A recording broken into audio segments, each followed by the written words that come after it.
All right, welcome back to Talk of the Hill podcast number 2. And sitting with me now is David Tangipa. Tangipa? Did I get that close? Yeah, of course. I mean, I've been practicing for a while now. It's Tongan, so it's one of the most unique languages in the world. So. David, I hope a couple of things. I hope you win. I think you're going to.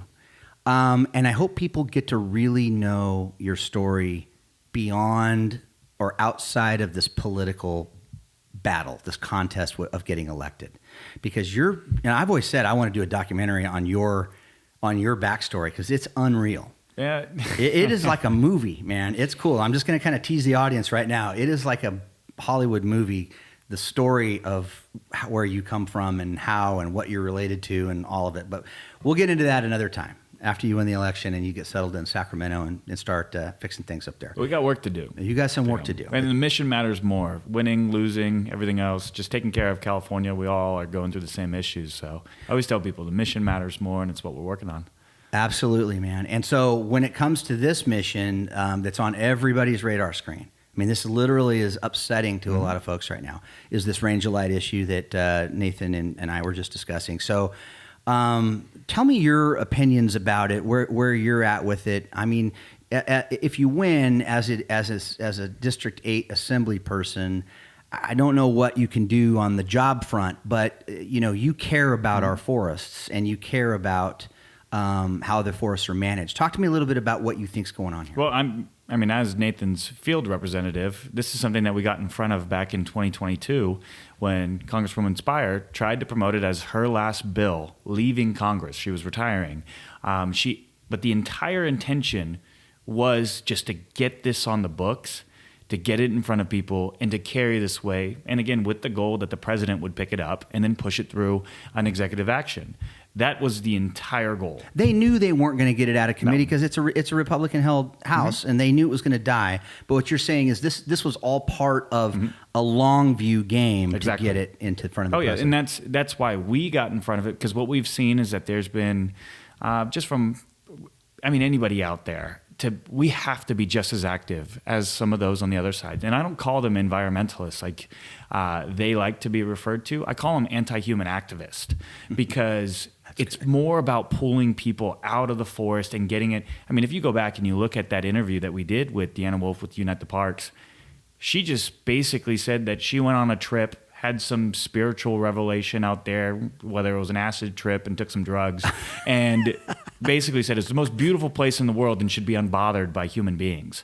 I've decreed this, so now I will make it so. Because, honestly, that's what she's done. If you go back and watch that interview, she says she just fell in love with the place when she went out backpacking one time, and then her ideology of what it should be was going to be what everybody else should kowtow to, and is now using the force of government to get that movement. And they've done that multiple ways. And not only that, they have done that utilizing specific politicians like Joaquin Arambula. The same thing had happened with renaming a geographical location. That was something that we had stated that it should be up to the locals who live in that area. Now, specifically, just so people know what you're talking about, tell them. Well, that was the renaming, because there was this group that really wanted to rename the community of Squaw Valley. Yep. They feel that there is a negative intention when it comes to the use and connotation of Squaw Valley and the term squaw. Yeah. Our position, and always our position, is one, we don't believe that the government should be the police of speech. We don't believe that we can determine, because words can change when it comes to whether it's offensive or not. I even ask people this. Well, if the term Karen now is being used as a derogatory term, should people then change their name Karen, because we feel that it's a derogatory term towards How white far do you women. go down the rabbit hole with this? And that's where it is not the government's place to rename geographical locations. That should be up. And not only that, if you think about it, most people don't name things after what they don't like. Yeah. And so these communities are naming something that they believe was an honor, naming mascots. The other bill that just passed recently, it is now illegal in the state of California to have any type of tribal name, warriors with a Native American on it, chieftains, anything like that. It is now illegal. So Sierra High, I don't even think people in that community, if you went to Sierra High and you're a chieftain, that is going to change. I'm going to just digress here for a little bit. As someone who went to Yosemite High School as a Badger, I really kind of want to see. I like the idea of them having to change their name. The Chiefs? Well, no. You're I'm just joking, because they're your rival? We have this rivalry Oh, with them. gosh. But yeah, I want to see but what else that's they come up with. I'm just kidding. My Sierra High friends. I don't really mean that. Well, I mean, that's the thing. It's like now we're using the force of government to get these things done. But they used Joaquin Arambula's office because we didn't want, we wanted the community. If that area, Squaw Valley, wants to change their name, it should be up to the people who live there. We don't have any issue of whatever they want to call themselves. Right. It should just be up to them. And that's from a county level. And so Joaquin got involved in this. Joaquin wrote that bill. It's called AB 2022 to rename Squaw Valley. And any term to be considered derogatory in the area. And we just have the opinion that it's not the government's choice to do it. That should be up to the local community if they want to call themselves. I mean, there's a place here called Weed, California.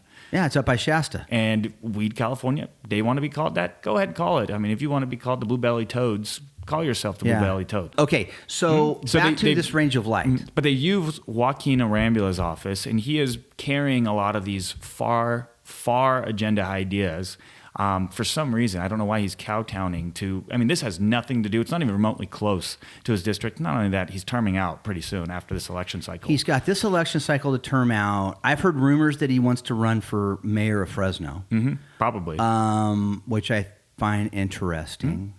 Obviously, he's got some political long view he's taken to this of why he's aligning himself with this. I just, I don't. What's surprising to me is that there's been a sense of secrecy, and that's the perception of it from me and a lot of people in the mountain community that are upset about this range of light thing. Is that, and there's some anger, to be honest with you, there's some anger directed at supervisors. Macaulay's getting a handful of it up there. Mm-hmm. Nathan, I've seen catch taking a couple of bullets on this.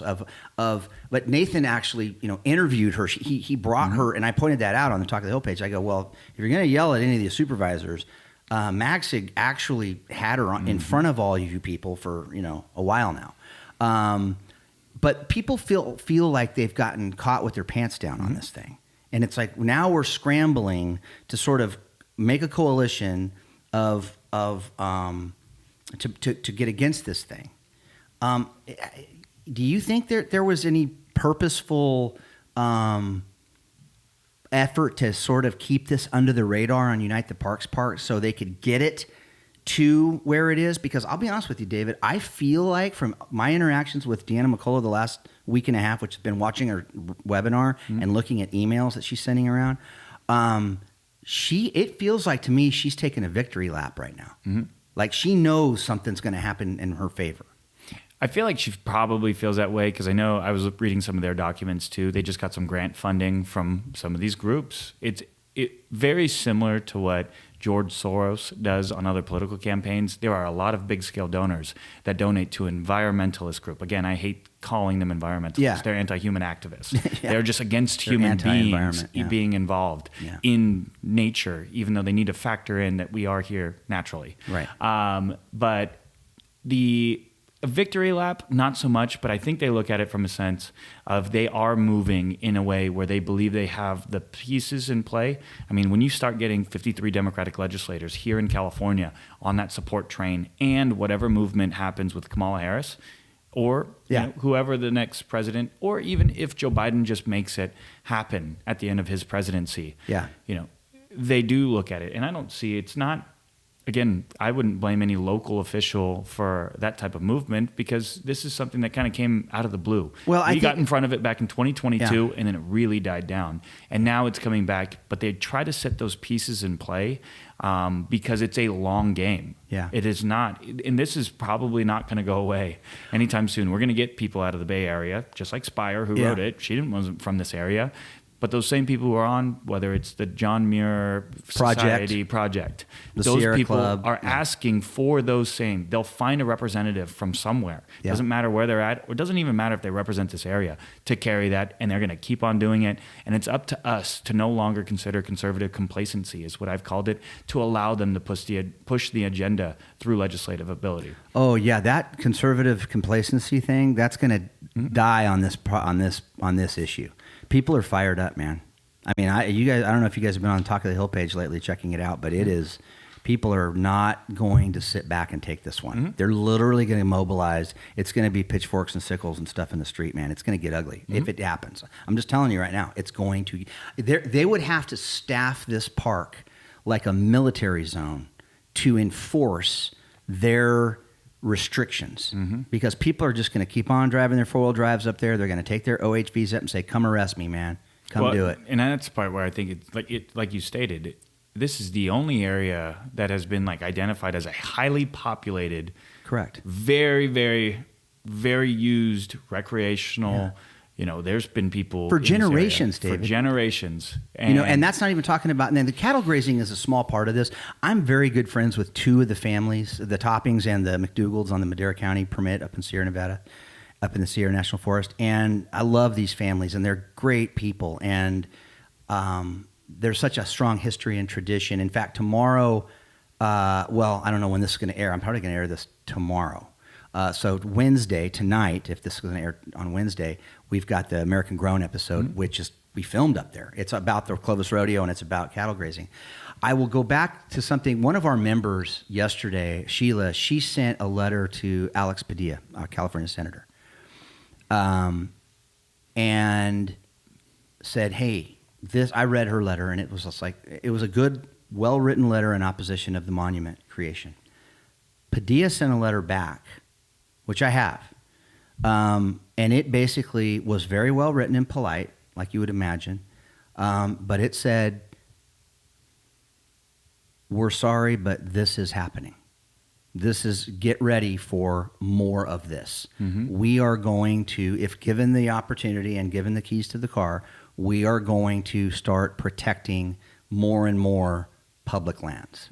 He spelled it out, and I'm going to put the letter up on our Facebook page with Sheila's permission. But what was the goal? The goal that the governor had is that they would put in 30% of California lands. Yeah, the 30-30 plan. The 30-30 plan. Yeah. That they wanted to, I mean, that's the removal of access. And I just go back to records. Let's look back to the Sequoia fire that happened, I think it was 2022 or 2021. Yeah. But in the Sequoia fire, they didn't put this in the media. We lost 20% of the California redwoods.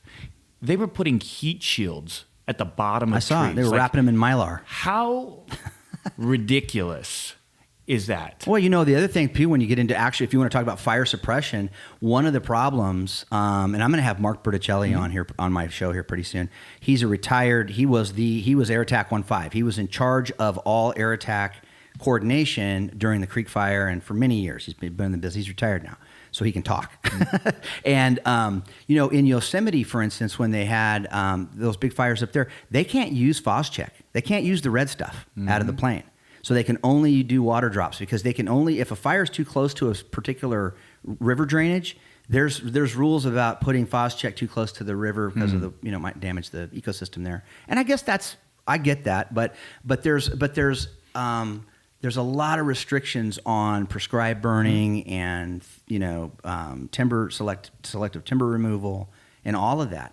And so that's one of the things, and Nathan did a good job of describing it earlier, is like, we're here, and you did too. We're here. Humans are here. We're part of nature. Okay, we have the ability, unlike most other animals in nature, to do things through the use of tools and an advanced brain to take care of our environment at a higher level if we're given the opportunity to.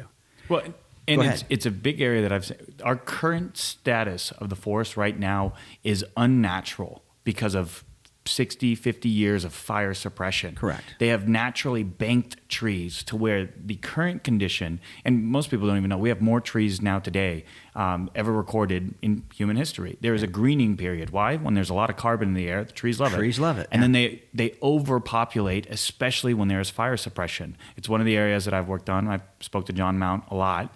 And he had talked about, how did we get here? In the 1950s, we had the wood famine. So a bunch of timber harvesters went out and clear-cut hundreds of thousands of acres. That happened, okay? Yeah.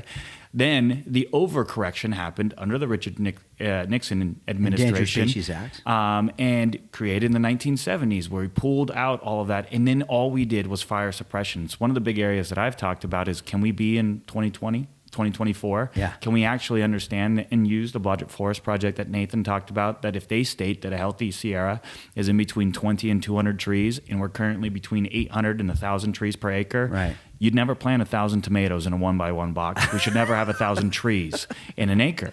Yeah. And so can we get back to proper forest management? Let's partner with the Native American community that used to burn the area all the time. And I even tell people this, fire and this type of ideology is so common here that the name Fresno actually translates to ash tree. Right. You know, Exactly. and that's because even when the conquistadors that came here and back in their history, they had talked about that this was a smoky valley, because the natives would light the forest on fire, come back down to the valley during the winter, and then go back up. But when you bank trees for over 50 years, you have an unnatural forest. The only way to get it back to a natural forest is through unnatural methods, logging, grazing, and pulling out that type of material. I mean, and that's why I wrote the piece, and I just sent it to you too, Okay, good. on modern forest management, the Golden Together one that talks about, look, if the goals of the left-leaning side is to reduce carbon emissions in the air, and the goal on my side is to properly manage our forests so people don't get burnt out, so we can lower insurance costs, then it's removing trees. Both things need to happen. Is lowering carbon emissions, and it's protecting the environment, and we should stop punching ourselves in the face. We're the left arm and the right arm of the same body, and we can actually work together. So that way we can take care of our forest and get it back to a natural state. And if an environmentalist wants to say that they're against that, they're not an environmentalist. They're an anti-human activist, and they can argue with UC Berkeley studies. How do you not want to vote for this guy? I mean, this is for those of you out there that think you've seen Radanovich's ads, or you look at David and you think, man, he's kind of young. I mean, this is what we all know. The people who know David know this. Good stuff, David. I appreciate you, man. I think. Well, there's a lot of question marks, and I know even electeds that are trying to work this, and I know Nathan and Bobby sent the letter, and I just what we all know as the constituents, what we all know is there's only so much you guys can do. Mm-hmm. And we get that. And we appreciate the effort, we appreciate the care, right? But this thing has gotten to a point of long game finality. Mm-hmm. We're at the end game here now. And I'm really concerned about what happens on next Tuesday for many reasons, right? But if so am I. Yeah, I know you are. Well, yeah, I'm actually not as concerned for you. I feel good about you, but I get it. I mean, I hope I'm going to be with you on that night. I want to. You're right down the street. Yeah, I know. No, I think I'm going to go hang out with you that night. But in all seriousness, there's a lot of, and I want you guys to know this. I know you know this. But there's a lot of people really upset and concerned right now about this particular issue we're talking about, this range of light thing. I mean, people are losing sleep. They're writing me private messages going, Jeff, what is going on here? Mm-hmm. Because they've seen this woke, weird world that we live in the United States of America now, where men are playing women's sports and all of it. Things a lot of us shake our head at. We just go, what in the hell is going on? And it happened in 5-6 years. And it happened quick. Mm-hmm. And so we're all now gun shy to these inevitabilities. And so when the planets line up like this is right now, and one reason why I think this woman is sticking her head out of the sand right now is because I think she feels good about it.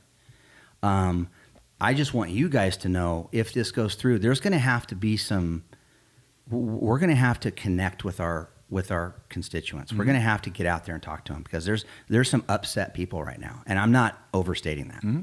Well, and it's where I think the game plan to get to this point has taken a long time. Yeah. And I mean, I state it all the time, the weaponization of legislation has been pushed through. I mean, we see it. That Unite the Parks, when they were defeated in 2022, I mean, they even talked about it in that interview when Deanna came to speak to us. She will never give up. But it's where we've got to get the people here to move a lot more. If she's already have 50 plus legislators doing it, she's been working in silence. She's working it. She's been working in Yeah, silence. I get So it. we've got to do the same thing. That's why I've worked with, and I spoke to Congressman Vince Fong. He is working to make sure. I and like getting Vince, man. He's a good Yep. dude. Vince is getting in front of it Yep. right now too, building that side of opposition, because that is what we've seen. It's how we've gotten to this point. Was we did not have enough people that were extremely active on the legislative end, and that's where I've worked on just to modernize a little bit, because I look at what's happening in the weaponization from these are activists. These are not, they don't have good intentions. They have their intentions that they will do anything to get through. And it's where I actually see why forest management is such a hard issue to get through. I think they don't want a lot of these people in the high Sierras or the forest. I don't think they want them to get insurance to buy and purchase properties. Let's look at the land lease that is happening on a lot of the federal land. They went from 25 to 100-year land leases to 6-year leases, to where they can immediately repeal and pull that off, to where anybody who has a land lease in Huntington or anywhere else, you can build the house there right now, and then in 6 years they can not re-sign your lease, and you have to remove and take it off. Well, that's interesting that you say that, because in the terminology on that 9600 bill, Spears bill, when it talks about leased land on the Sierra, it specifically says your leased land is fine until your lease is up. Expires. Yep. And there is no explanation in there about the time constraints on that. Same thing with grazing. You know, the typical grazing permit is 10 to 20 years, and in their grazing permit language, they put you can write out the end of your grazing permit term, but that can't go past 10 years. So if you've got 3 years left on your term, you can graze for 3 more years. If you got 7 more years left on your term, you can graze 7 more years. But if you've got 20 more years on your term, you're only getting 10. They put 10 as the max out on it. Well, and that's the part where I think what Nathan and I have been working on, and definitely trying to be effective, is getting those groups that, whether it's Unite the Parks, to fight against their other groups that have activist ideology. I mean, one of the questions that I think was perfect that Nathan had asked was, well, a lot of the mining that we need is actually, we need it to build affordable housing. What are your thoughts on, restricting that? Because restricting that type of supply, then it makes housing significantly more expensive. And one of the biggest issues we have is homelessness. And if you go back and you watch it, Deanna goes, "You got me." Like, I don't know what to say right now. She had a Kamala moment. And it's where I truly think, and there's a lot of Native American tribes, it's one of the things that I want to work on when I'm in, hopefully when I'm in office, is partnering with the Native community to get back into our forest and to properly manage. There's an area that the Thule tribe is trying down south closer to Bakersfield, that they are actually working in proper forest management, and where I can tell you this, there's a lot of those groups.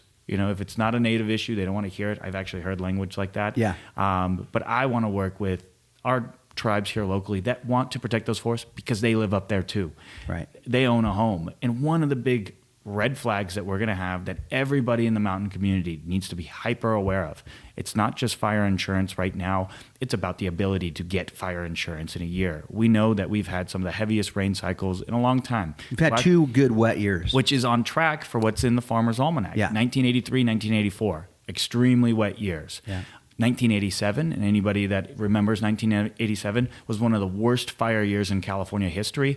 I am warning people right now, the worst fires in American history will be in the Sierra, because when you have super blooms and super vegetation like that, you're going to have super dead vegetation. We have more ladder fuels than we've ever had in history. And what 1987 didn't have, what we do have today, is 200 million dead trees.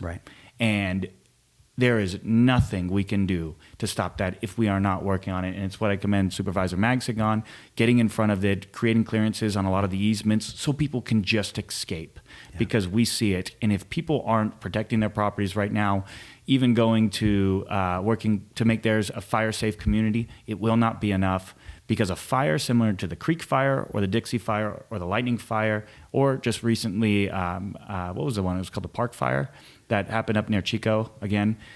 One more fire like that burns a community, the entire fair plan in a predominantly covered fair plan area is entirely bankrupt. State Farm already issued an ultimatum that they will leave this state.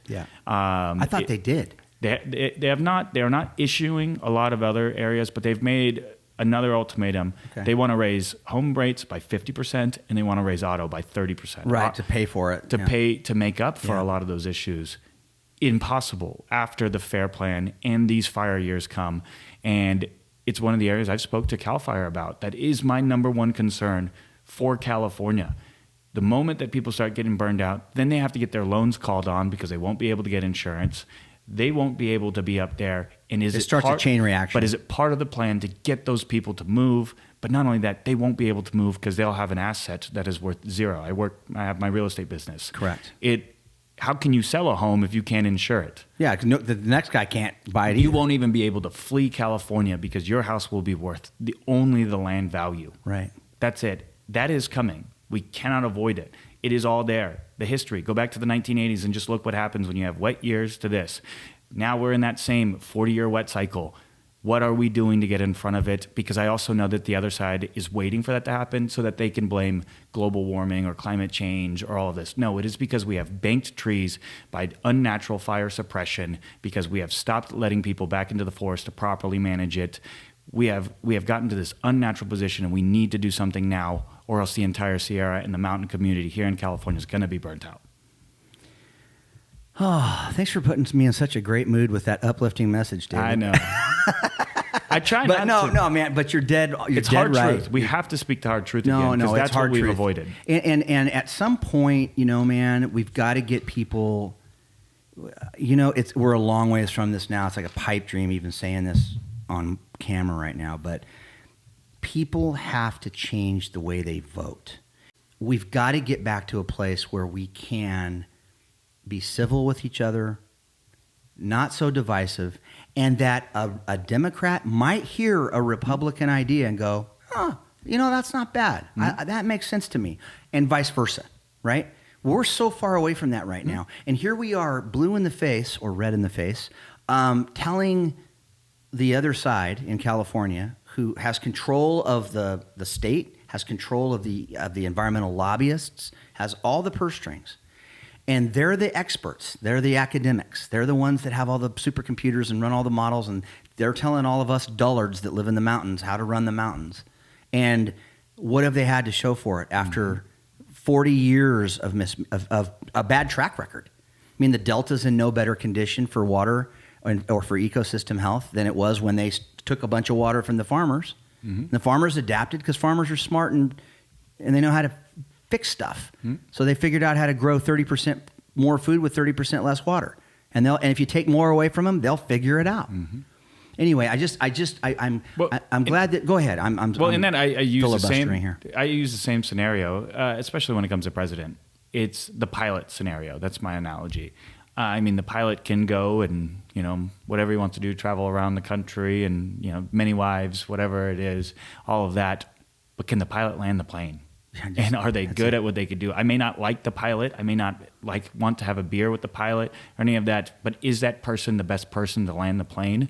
That should be the person flying the plane. Yeah. And if you just look at the resume, and not only that, everybody knew what Donald Trump, his entire market, and I have a master's in marketing, is he has always been the billionaire playboy. There's no difference, and everybody's trying to make up all this other stuff. He has always been that from the 1980s to now.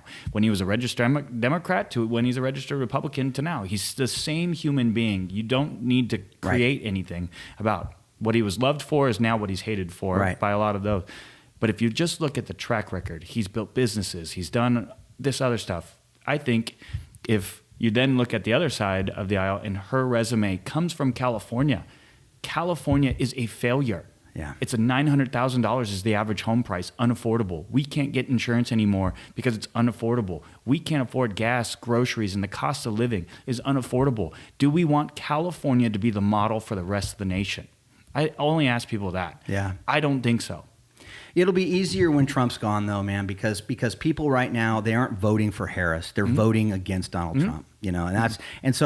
So there has to be this purge of these personalities, and it'll happen. The Grim Reaper, pretty right on time usually. So he'll be there. Life will go on. Hopefully, we evolve to a better place. Well, and it's what we've talked about. I think people right now are getting back to where it's coming normal. And it's funny, I've been attacked because I tell people I don't care if you're a Democrat, Independent, Republican. I care if you're a Californian. Yeah. Because when I'm at the gas station, they don't ask me my registration. When I'm at the grocery store, they're not asking me my registration. And when I'm filing for home insurance, they're not asking me my registration. Can we just find? And that's why that same argument. When I went to UC Berkeley to talk to that panel, their goal, reduce carbon emissions. My goal, proper forest management. Proper forest management is a solution to theirs. Can we get back to compromise? Because that's what this country was built off of, the beauty of compromise. We have two houses right now, the representative government the House of Representatives, which has our U.S. representatives, and the Senate. You had population states versus just smaller scale rural states. Right. We got that through compromise. And can we get back to where we're locking each other in the room for the next 40 plus days and find solutions that work for what we both want? Yeah. Because we have different ideologies. It was built off of our differences. Right now we're being attacked because of our differences. Yeah. Right on, man. Well, I appreciate you coming in. I was great. I got the 1-2 punch today. I got Tangipa and Max. Well, I work for him. So I know. I follow him around. Yeah, so. you follow him around. Thank you for coming in. Thanks for helping you and Nathan both for helping. I hope calm some of the concerns that our audience has about this range of light issue, shedding some light on. I hope people got to know you a little bit better through this that'll watch this. I appreciate you giving me some time. And one of our big goals is to get people, it can't just be Nathan and I. Right. We need everybody, if they're watching this, if they've got family members, they could do their 1/millionth of it to get involved. Reach out to the office. When we sign letters, create your own letter. Do your own, because if you're waiting for somebody else, if you're waiting for Sacramento to save you, nobody's coming to save you. We need everybody to get back involved. Let's not depend on government. Let's create communities again. And that's why we're going on these shows, is to get people back involved, because the other side's not going to stop, whether they believe in it or they don't. Yeah. And we can't either. Yeah. No, you're right, man. I appreciate it. All right, that's the end of episode 2 of Talk of the Hill podcast. We're having fun with this, right? I mean, I'm glad you guys were my first 2 guests. This is pretty cool. Yeah. But we're gonna stay, folks. We're gonna stay on the issue, the range of light issue. The Talk of the Hill page has been great. You guys have all been sharing a ton of information. It's gonna be a wild week. We're gonna continue to try to do some podcasts on here. I've got some other guests lined up. We'll let you know who those are gonna be and when they're gonna air. For right now, I'm Jeff Aiello signing off. Thanks, you guys.